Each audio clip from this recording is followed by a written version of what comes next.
Hi, I'm Joni Patry and welcome to my YouTube channel.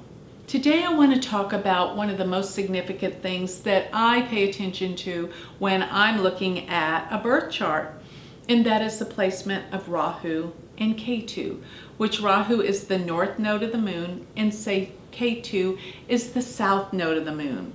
What they are about is our destiny, what brings us into this world and what takes us out of this world. Rahu is all about gains, but with a price. Ketu is all about loss, but with spirituality and enlightenment. One gives us the world of material things, which is Rahu. One takes away, but gives us the world of spirituality, what is beyond this world. So as we look at these dimensions that are completely opposite in our chart, we can see our destiny, our fate, what we're destined to learn in this lifetime. Because you see, this is what our whole incarnation is all about. So Rahu is the point in space where the moon crosses the ecliptic, which is the path of the sun around the earth. As the moon hits that ecliptic going upward, that's Rahu. As the moon crosses that ecliptic going downward, that path of the sun, that's Ketu. They are always exactly 180 degrees opposite. So you'll notice their degrees are the same, but in opposite signs. So these are opposites. But how are they going to affect you personally? Well, that depends on your ascendant. So what you need to do is know what your ascendant sign is, which you can, if you're unclear, in the Vedic sidereal chart, you can find your Vedic ascendant by going to my website and going to the free chart calculator. It is galacticcenter.org, and figure out what your ascendant sign is, because dependent on what house Rahu and Ketu are in will really depend on what it is you came here to learn as a soul in this lifetime. So important. So if your Rahu and Ketu are if Rahu is in the first house and Ketu is in the seventh, it's going to be all about you understanding what you came here to learn as a person individually, your sense of self, your sense of purpose, your sense of being, the ego.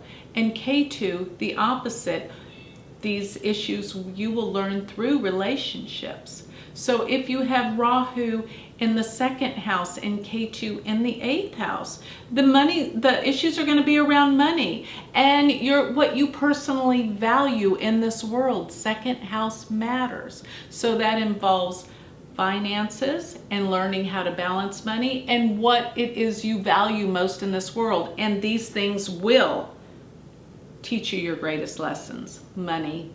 And the eighth house where Ketu is other people's money, and maybe something to do with how you work with giving and receiving on a financial level and with others' money.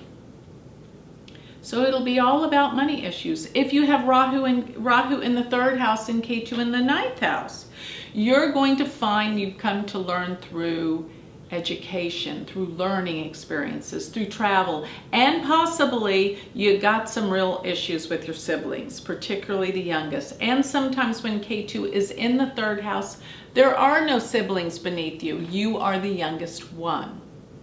If you have Rahu in the fourth house, that means Ketu's in the 10th house. There are always going to be some kind of issues to work through with your mother, with your sense of security. Are you secure? You will never feel that secure no matter how much you have. You always feel like any minute the carpet could be ripped out from underneath you. But that's what you're here to learn, to gather and find your sense of self and security. And that will come through home, family, property, real estate, those matters. If you have Rahu in the fifth house, you're going to find there's going to be some major lessons through children or lack of children, but there's going to be something about this force of creativity. You see, children are simply a part of what we create in this world. Things we create that live beyond us, whether it's art, whether it's children, whether it has anything to do with how we express ourselves in this world. And it's also the mind. So when you have Rahu in the 5th, you're a constant worrier. You gotta let things go. Rahu in the 6th, maybe some health matters, but always, Rahu is actually best placement in the 6th house. And when it is there, you're going to be a healer on some level, whether or not you give to charities, foundations, or you work with health and healing yourself.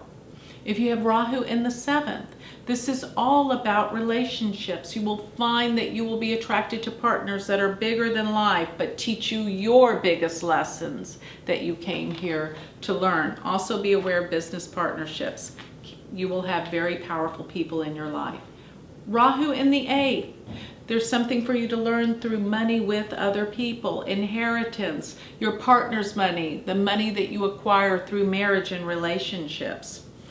If you have Rahu in the 9th, very powerful, overbearing father, but you will travel far and wide and gain great information, always looking for the truth.